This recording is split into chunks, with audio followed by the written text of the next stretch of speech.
The sun burned my bare shoulders. But I didn't care.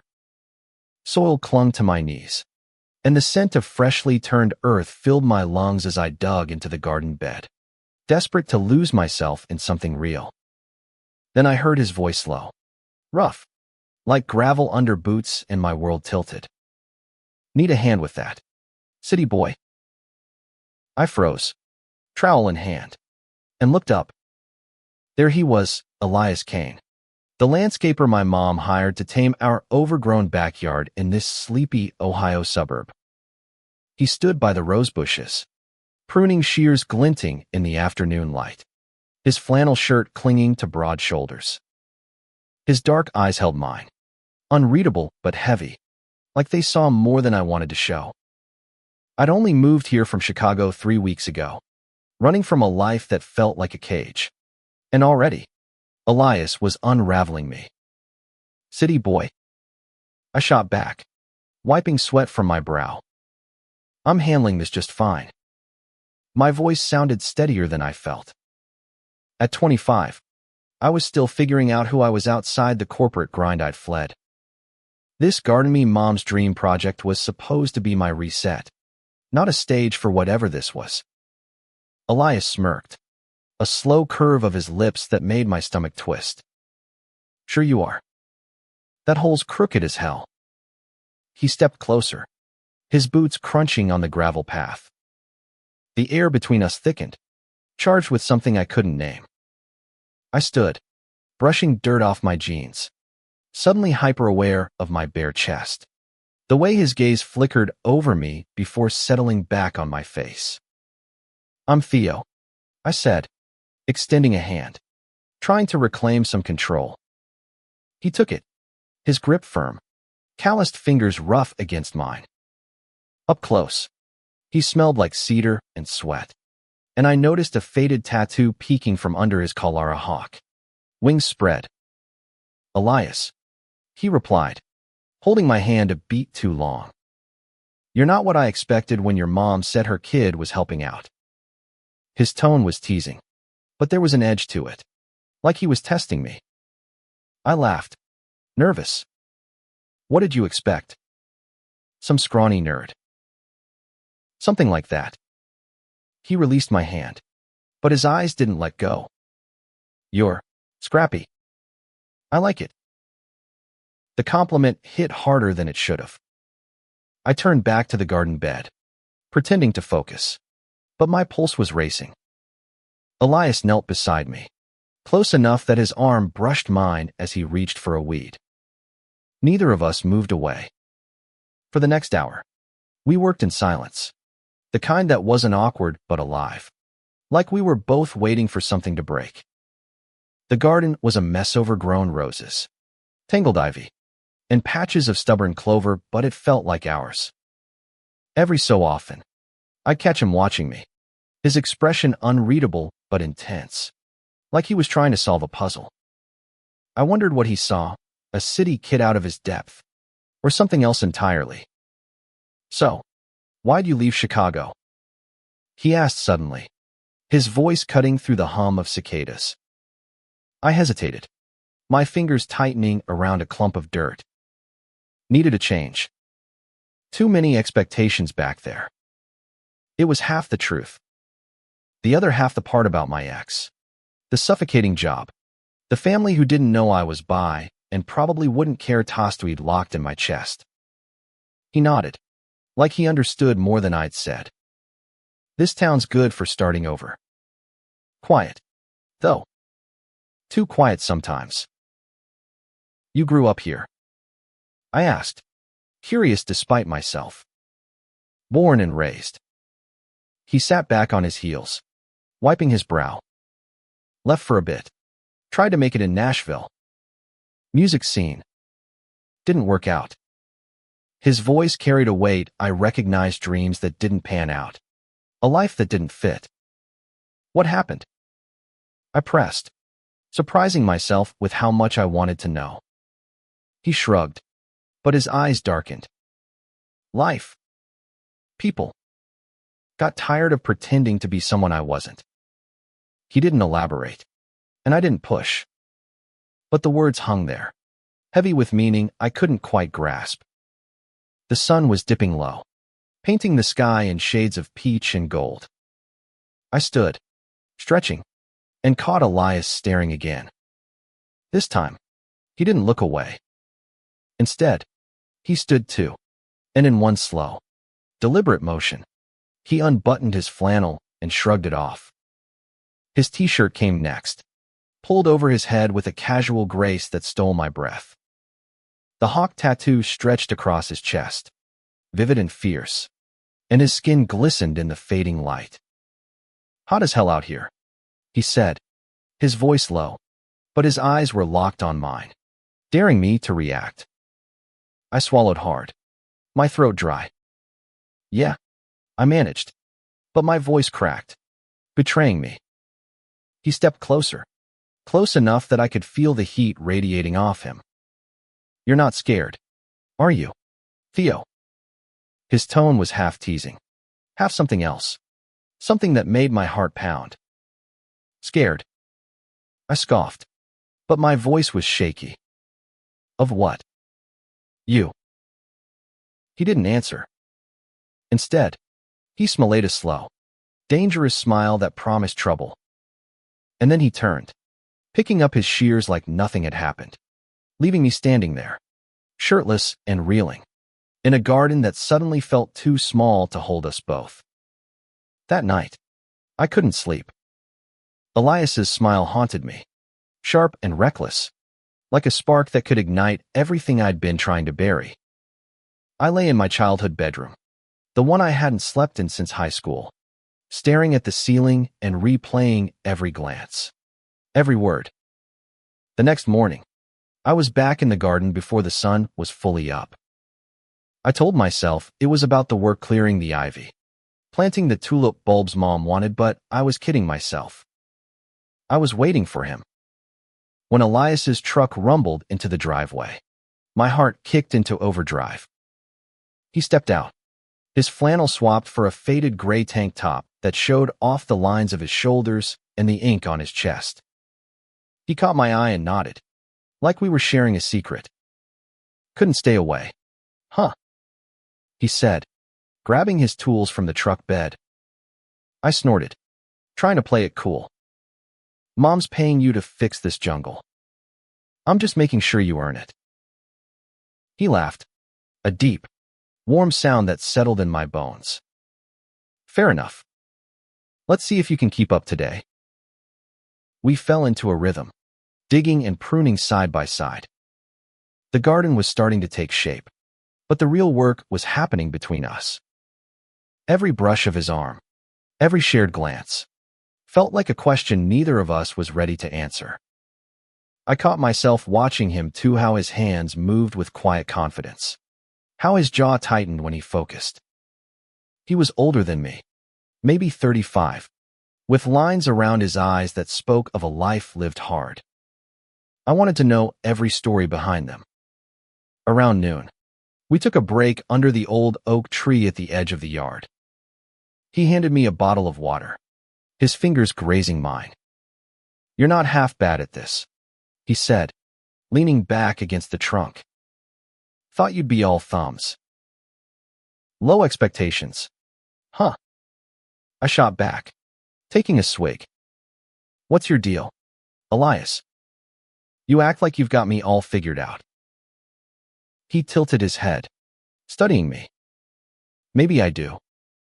Kid like you, running from the big city, throwing himself into dirt and sweat. You're looking for something."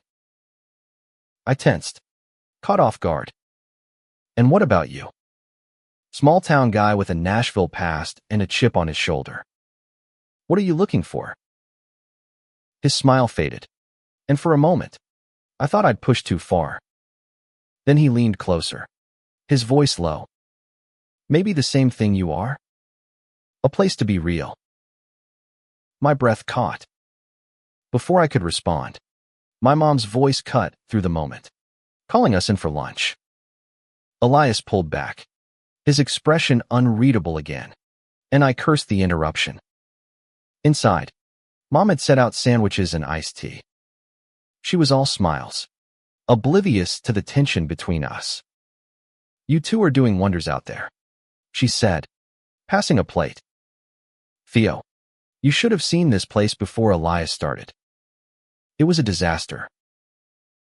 Elias grinned, but it didn't reach his eyes.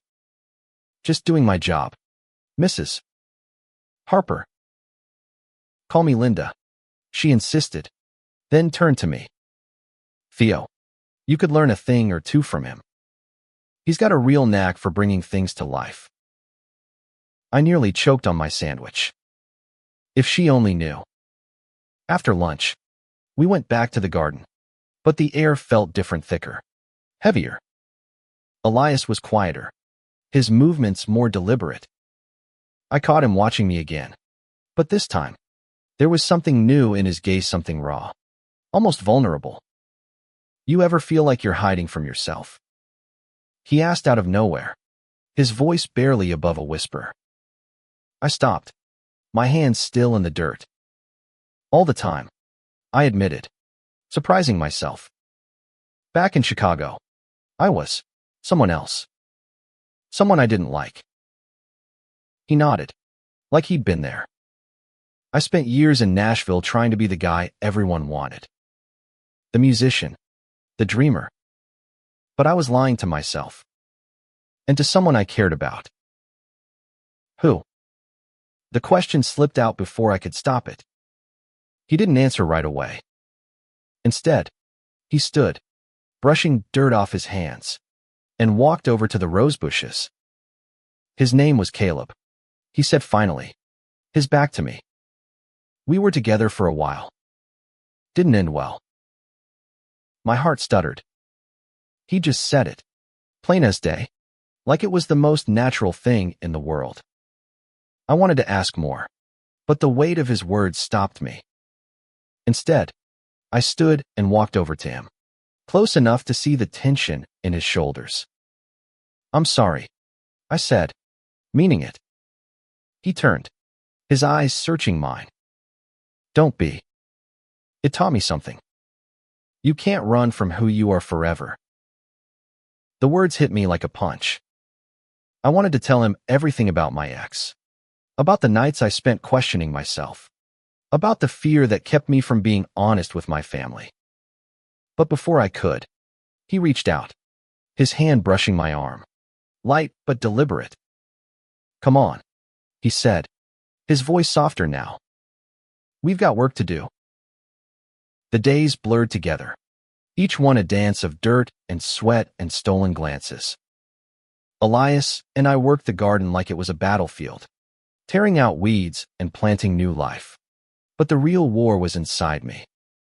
Every time his hand brushed mine or his eyes lingered too long, I felt like I was standing on the edge of something I couldn't name. By the end of the week, the backyard was transforming. The roses were pruned, the ivy tamed, and rows of tulip bulbs lay waiting for spring. But the tension between us was growing wilder than the garden ever was. I caught myself thinking about him at night, wondering about Caleb, about what had broken him, about what made him stay in a town that seemed too small for someone like him. On Friday, a storm rolled in, dark clouds swallowing the sun. We were hauling bags of mulch when the first drops fell, fat and cold against my skin.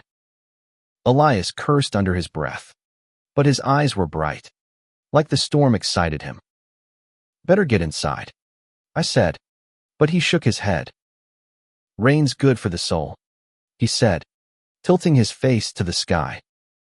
Water ran down his jaw, catching in the stubble, and I couldn't look away. He caught me staring and grinned, that same dangerous smile that made my pulse race. "You're gonna get sick," I said, trying to sound casual. "Worry about yourself, Theo." He stepped closer, rain soaking his tank top, making it cling to his chest. "You're not exactly dressed for this." I laughed, but it came out shaky. I was still shirtless, the rain slicking my skin, and the way he looked at me made me feel exposed in a way that had nothing to do with clothes. "Come on," he said, nodding toward the shed at the edge of the yard. Let's wait it out. The shed was cramped, filled with tools and the sharp smell of gasoline. We stood shoulder to shoulder, the rain drumming on the tin roof. The air was thick with humidity and something that made my chest tight. Elias leaned against the wall, water dripping from his hair, and I could feel the heat of him even from a foot away. "You're not like most people around here," he said, his voice low, almost drowned out by the rain. "They're content to just exist. You're different." I swallowed, my throat dry despite the damp. "Different how?" He turned to face me, his eyes dark and searching. "You're hungry. For something real. I can see it in you." My heart pounded so loud I was sure he could hear it. "And you? What are you hungry for?" He didn't answer right away. Instead, he reached out, his fingers brushing a drop of water from my shoulder. The touch was electric, sending a shiver through me that had nothing to do with the cold. "I'm figuring that out," he said finally, his voice rough. "But I think you're part of it." I froze, the weight of his words sinking in. Before I could respond, he stepped closer, closing the distance between us. His hand lingered on my shoulder, then slid to the back of my neck, gentle but firm. I could have pulled away. I didn't. "Elias," I started, but my voice cracked. I didn't know what I was going to say. "Stop. Don't stop. Tell me everything." My mind was a mess, but my body knew what it wanted. I leaned in, just a fraction, and that was enough. His lips were on mine, tentative at first, like he was giving me a chance to pull back. But I didn't. I kissed him back, hard, all the tension of the past week pouring out. His hands were on me, rough and warm, pulling me closer until there was no space left between us. The rain roared outside, but inside the shed, it was just us 12 people who'd been running from themselves, finding each other in the chaos. When we finally pulled apart, breathless, he rested his forehead against mine. "I didn't plan this," he said, his voice raw. "But I'm not sorry." "Me neither," I whispered, my heart still racing. We stood there, wrapped in each other, until the rain slowed to a drizzle. When we stepped outside, the world felt different, like the storm had washed away something heavy, leaving room for something new. The kiss changed everything. The garden wasn't just a project anymore. It was a witness to something I couldn't unfeel. Elias and I didn't talk about it, but we didn't need to. The way he looked at me now, the way his hand lingered when he passed me a toilet was enough. But the world outside the garden wasn't as forgiving. My mom noticed something was off, her eyes narrowing when Elias and I laughed a little too easily at lunch. "You two are getting along well," she said one day, her tone curious but edged with something I couldn't place. I brushed it off, but the weight of her gaze stayed with me. Elias had his own ghosts. He didn't talk much about Caleb, but I pieced together enough from the fragments he let slip.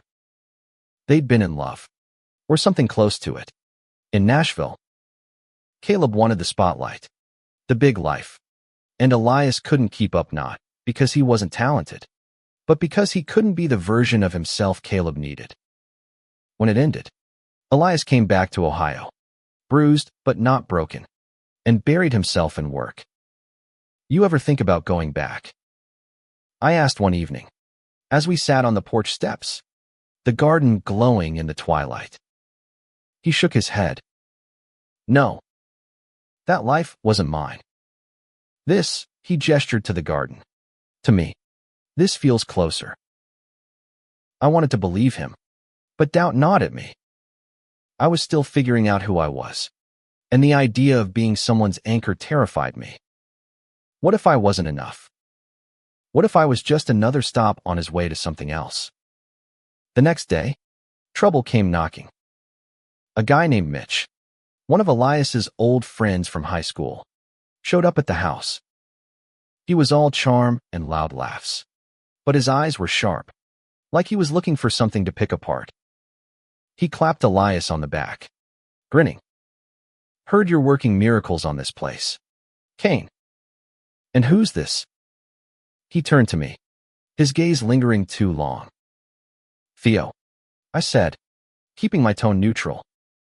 Helping out. Mitch's smile didn't reach his eyes. City kid. Huh. Don't see many of those around here. There was a challenge in his voice, like he was testing me. Or Elias. Elias didn't take the bait. Theo's good with his hands, he said, his tone light but firm. Better than you ever were with a shovel. Mitch laughed, but it was hollow. He stayed for an hour, talking about old times, dropping hints about Elias's past parties, fights, a reputation I hadn't known about. When he left, the air felt heavier. He's trouble, I said, once we were alone again. Elias shrugged, but his jaw was tight. He's just Mitch. Always been a loudmouth. He doesn't like me, I said, voicing the unease I'd felt. He doesn't know you. Elias's voice was sharp, protective. He stepped closer, his hand brushing my arm. Don't let him get in your head. But Mitch's visit had stirred something up. That night, I overheard my mom on the phone, her voice low and worried. I just don't know if it's a good idea, having him around Theo so much. You know how people talk in this town. My stomach dropped. She wasn't saying it outright, but I knew what she meant. She'd seen the way Elias and I were together, and she wasn't sure she liked it. I wanted to confront her, to tell her she was wrong, that Elias wasn't just some guy I was working with. But the words stuck in my throat. I'd spent so long hiding who I was first in Chicago. Now hear that being honest felt like stepping off a cliff. The next morning, Elias was quieter than usual. We worked in silence, but it wasn't the comfortable kind we'd had before. Finally, I couldn't take it anymore. What's wrong? I asked, dropping my trowel. He didn't look at me. Mitch said some things after you went inside. About you. About us. My heart sank. What things? He hesitated, then met my eyes. He thinks you're trouble. That I'm making a mistake getting close to you. And what do you think? I asked, my voice barely steady. He stepped closer, his hand cupping my face. I think you're the best thing that's happened to me in a long time. Elias's words should have been enough, but they weren't. Doubt crept in like ivy, wrapping around every moment we stole together. The garden was nearly done, tulips planted, roses blooming. The chaos tamed, but I felt more tangled than ever. Mitch kept showing up, uninvited, his presence like a storm cloud. He'd make comments about Elias's past, about Nashville, about how Elias was better off sticking to what he knew. I hated the way his words stuck, the way they made Elias's shoulders tense. I hated how they made me question whether I belonged here, in this town, in Elias's life. One afternoon, while we were laying down mulch, Mitch pulled up in his truck, his grin sharp as a blade. You two look cozy, he said, leaning against the fence. People are starting to talk. Cain. Let him talk, Elias snapped, but his voice was strained. Mitch's eyes flicked to me. You sure you want to drag him into this? City boy. This ain't Chicago. Folks around here don't take kindly to certain things. My stomach twisted, but I held his gaze. I can handle myself. He laughed, cold and mean. We'll see. He left, but his words lingered, poisoning the air. That night, I couldn't shake the feeling that I was losing something before I'd even fully had it. I found Elias in the garden, sitting by the oak tree, a beer in his hand. The moon cast shadows across his face, making him look older, wearier. "You okay?" I asked, sitting beside him. He took a long sip before answering. "Mitch is an ass, but he's not wrong about this town. It's not always kind to people like us." "People like us," I repeated, the words heavy. "You mean?" "Yeah," he said, his voice low. "I've been out since I got back from Nashville. Didn't have a choice after Caleb. But it's not easy. People smile to your face, then whisper behind your back." I thought about my mom, about the phone call I'd overheard. "My mom's been talking, too," I admitted. "She's worried." "About me?" "About you." He turned to me, his eyes searching. "You told her anything?" I shook my head. "I've never told anyone. Not really. In Chicago, I just kept it quiet. Easier that way." He reached for my hand, his fingers lacing through mine. "It's not easier. It's just lonelier." The truth of it hit me hard. I'd spent years hiding, telling myself it was for my own good. But all it did was leave me hollow.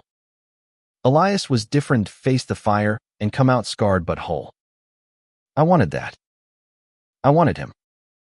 "I don't want to hide anymore," I said, my voice shaking. "Not from her. Not from anyone." He squeezed my hand, his thumb brushing over my knuckles. "Then don't. But you gotta be ready for what comes next." The next day, I found my mom in the kitchen, her hands wrapped around a mug of coffee. I took a deep breath and said the words I'd been holding back for years. "Mom, I'm bi. And I'm falling for Elias." She went still, her eyes wide. For a moment, I thought she'd shut down, but then she reached for my hand. "Theo, I just want you to be happy. But this town, it's not always kind." "I know," I said, "but I can't keep pretending." She nodded, tears in her eyes. "Then don't. Just be careful." I felt lighter, like I'd shed a weight I hadn't known I was carrying. But when I told Elias, his smile was tinged with worry. "You're braver than I was at your age," he said. "But Mitch isn't gonna let this go." He was right. The next day, Mitch showed up with a couple of guys from town, their faces hard. They didn't say much, just stood by the fence, watching us work. Elias kept his cool, but I could see the tension in his jaw, the way his hands tightened around his tools. "They're just trying to scare us," he said, low enough that only I could hear. "Don't give him the satisfaction." But I was scared. Not of Mitch, but of what he represented, a world that might never accept us. And for the first time, I wondered if I was strong enough to fight for this.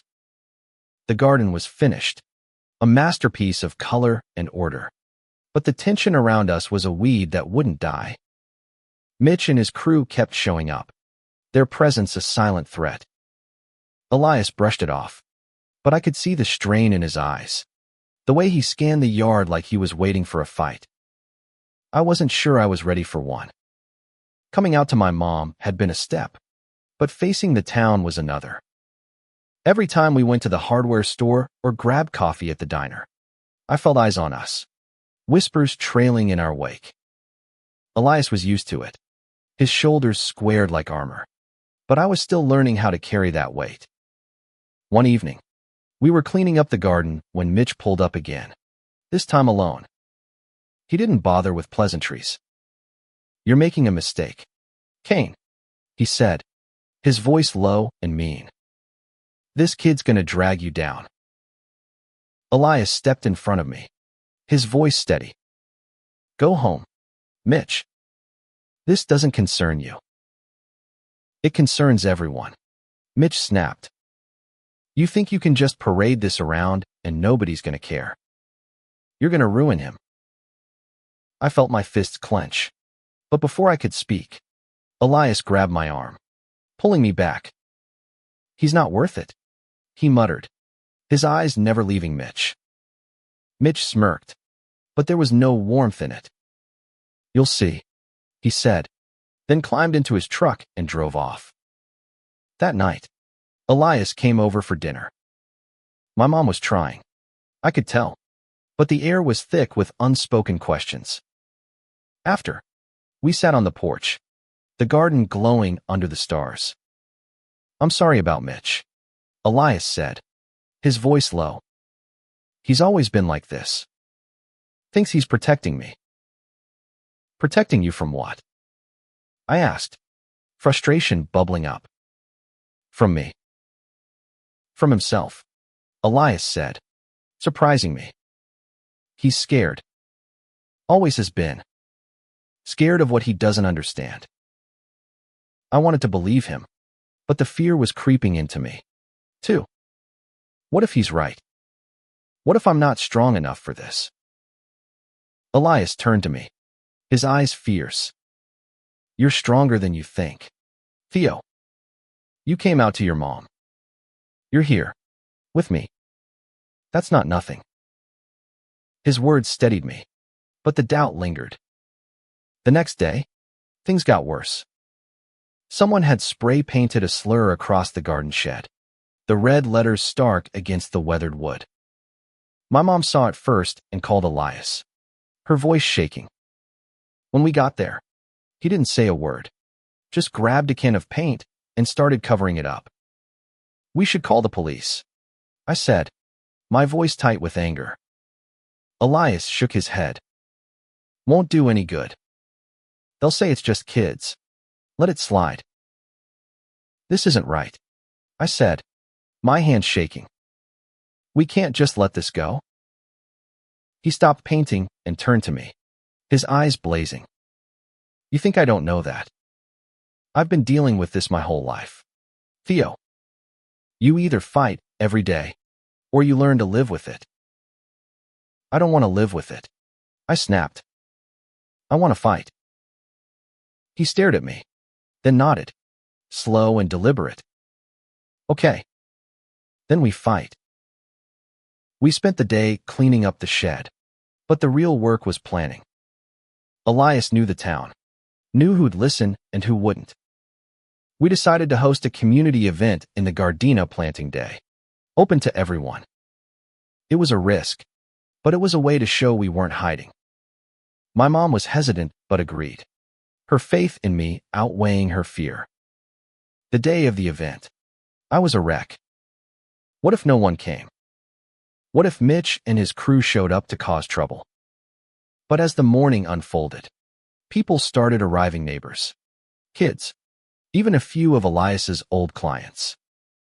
They brought plants, tools, and stories, and for a few hours, the garden was alive with laughter and life. Elias and I worked side by side, our hands in the dirt, our shoulders brushing. When I caught his eye, he smiled, and for the first time in days, I felt like we might be okay. The planting day was a success, but it didn't erase the tension. Mitch didn't show, but his absence felt like a storm waiting to break. The town was talking some in support, some not, and I could feel the weight of it every time I stepped outside. But Elias was a rock, his quiet strength pulling me through. One evening, as we sat by the oak tree, he took my hand and held it, not caring who saw. "You're still here," he said, his voice soft. "That's more than I expected." "I'm not going anywhere," I said, and I meant it. For the first time, I felt like I was exactly where I was supposed to be. But the storm broke sooner than we thought. A week later, I woke to a call from Elias. His voice was tight, urgent. Someone trashed the garden. Meet me there. When I arrived, my heart sank. The tulip beds were torn up. The roses snapped. The shed defaced again with uglier words than before. Elias was already there, his face a mask of controlled rage. My mom stood beside him, her eyes red but her jaw set. This stops now, she said, her voice firm. I'm calling the police. This time, Elias didn't argue. The police came, took photos, asked questions. They suspected Mitch, but had no proof. The town was divided. Some rallied around us. Others stayed silent. I felt like I was drowning, but Elias's hand on my shoulder kept me grounded. We rebuild, he said, his voice steady. We don't let them win. So we did.